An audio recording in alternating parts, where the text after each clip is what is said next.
Hello, my name is Mark with Scared Shiftless, SoCal, California. We're still dealing with our barbecue here. You know, there's different types of damage when you get a car on fire. You have thermal, which is the obvious. That's where the heat comes up around the car and destroys like the rubber and things like that and make things soft. And then you have the non-thermal, which is created from the fire extinguisher acids and components and compounds that are associated with putting out the fire. The one that you don't really see is the non-thermal. That's where all the dust and everything gets inside like the alternator and then starts corrosive process of actually tearing that alternator up. Same thing with the electrical connections. Wherever that dust and powder and chemicals, it creates a corrosion and it slowly starts eating away at it. It could actually go right into the wire harness itself.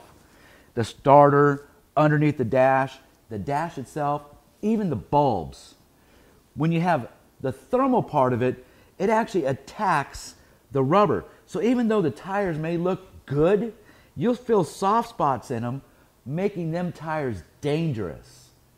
The other thing is too, is that all the little hoses and check valves and everything, even though they may appear to be good, you definitely need to inspect them to make sure that there's no soft spots.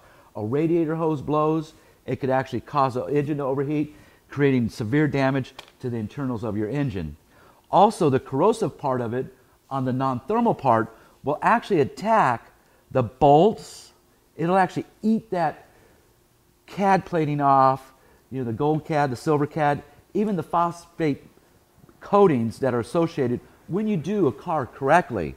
Let's take a closer look at where all this dust and non-thermal and thermal corrosive can be.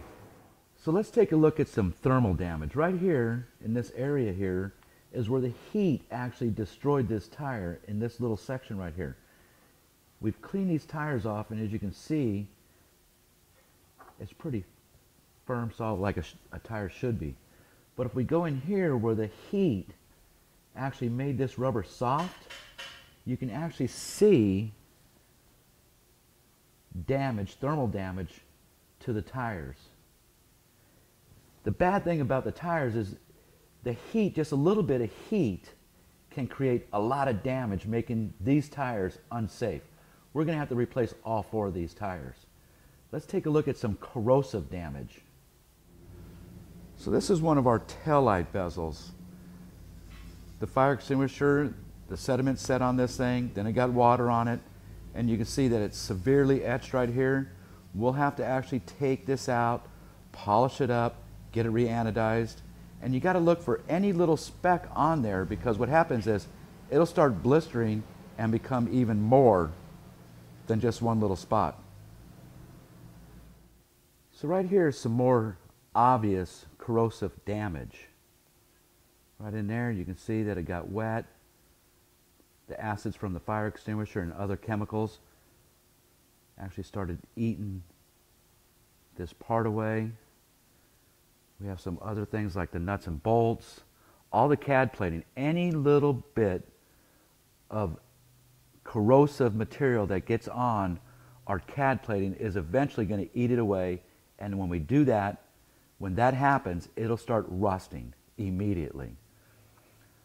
So we're just going to break down this whole thing, re-cad plate all of our parts, properly inspect them, and then reassemble this vehicle. I hope this video explained to you more than I would really like to know about thermal, non-thermal, and the corrosive properties when you have a fire with the fire extinguisher and other chemicals, such as even the water and moisture, that actually attacks your classic car. My name is Mark, and I want to thank you for watching.